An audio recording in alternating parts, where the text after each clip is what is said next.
ABŞ Mərkəzi Komandanlığının məlumatına görə həftə sonu İranın hərbi obyektlərinə zərbələr endirilib.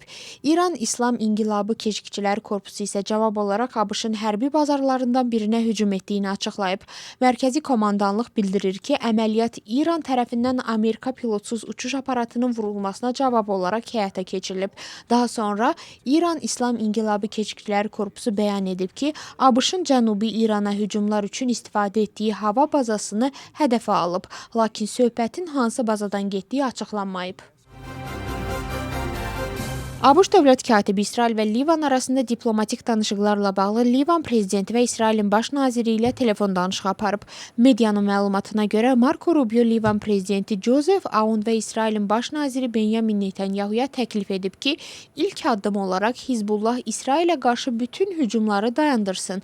İsrail isə bunun müqabilində İran istiqamətində zərbələrdən çəkinəcək. Amerikalı yüksək vəzifəli rəsmilərdən biri bildirib ki, Aoun bu təklifin irəli aparılmasına çalışır. Lakin Livan parlamentinin sədri qeyd edib ki, ilk növbədə atəşi İsrail dayandırmalıdır.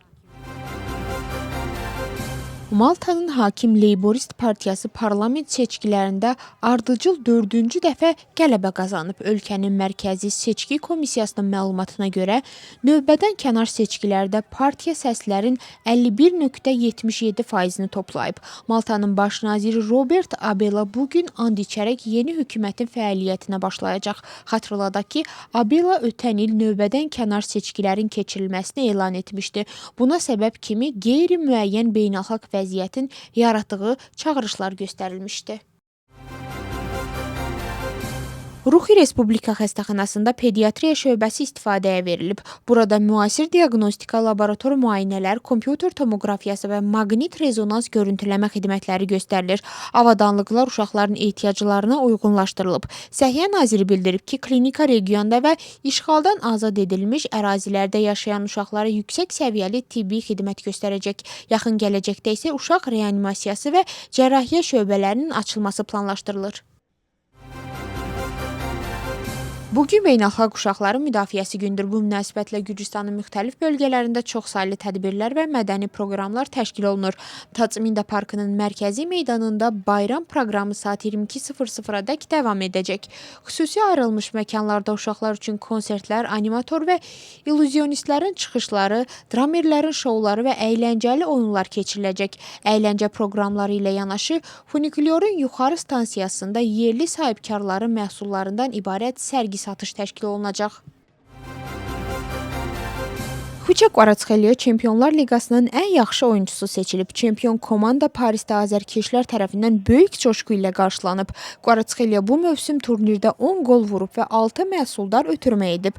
O ardıcıl ikinci dəfə Çempionlar Liqasının qalibi olub. Finalda Paris Saint-Germain Londonun Arsenal klubunu məğlub edərək Avropanın ən nüfuzlu klub turnirinin qalibi adını qazanıb.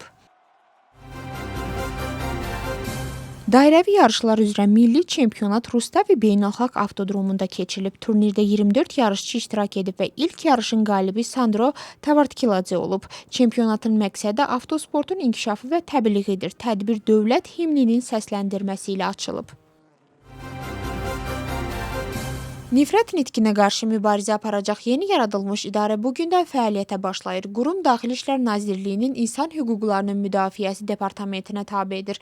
Onun əsas vəzifələri insan ləyaqətini alçaldan, təhqir edici və nifrət nitqi elementləri daşıyan ictimai bəyanatları monitoringi və aşkarlanmasından ibarət olacaq. Söhbət Gürcüstanın İnzibati Xətalar Məcəlləsində nəzərdə tutulan hüquq pozucusu əlamətləri daşıyan açıqlamalardan gedir. İlkin mərhələdə idarədə 10 əməkdaş çalışacaq. Onlar fəaliyyətlərini ölkədə qüvvədə olan qanunvericilik çərçivəsində həyata keçirəcəklər.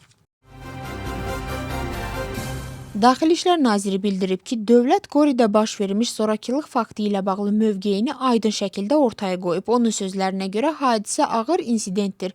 Heç kim tərəfindən göstəriş verməyib və hər şey spontan şəkildə baş verib. Qorinin keçmiş kombinat qəsəbəsinin hüquq mühafizə orqanlarının əməkdaşları Papuna Loçlaşvili və onun dostuna fiziki zorakılıq tətbiq ediblər. Hazırda 6 polis əməkdaşı xidməti səlahiyyətlərini zorakılıq yolu ilə aşmaq ithamı ilə saxlanılıb.